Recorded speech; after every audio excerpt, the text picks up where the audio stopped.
There's a really awesome story about your most recent fundraise in the Series D. I actually knew a couple of the investors that came into the round, and I want to say I read an article, but your data room was built with Sigma. And for the audience that doesn't know what a data room is, basically for venture capital investors, they want to get access to all the documentation and internal financials and such for a company.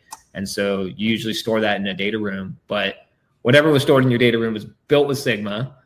Whose idea was that? Do you remember that being part of the process? And was that part of the process in the past as well? So it's a great story. So in our Series C, which we raised about 2.5, almost 3 years ago, we tried this, and we used Sigma as our way to expose like all the data to our investors and all the company metrics. Yeah. But at the time, you couldn't do, like, a lot of what these investors, of course, want to do is they want to, like, just like in a spreadsheet, they want to say, well, what if the company did, slightly different numbers here? How would all these other things react? And at the time, you could not really do that in Sigma.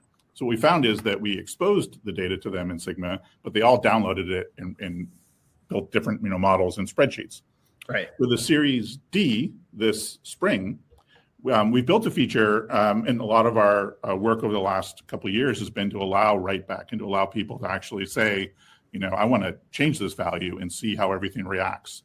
And so what we found in this iteration was they were actually able to do all of this type of like scenario modeling and data analysis directly in Sigma. So we had the investors were doing all of their like forecasting, all of their modeling directly in this data room that we exposed on Sigma. And so it was super cool.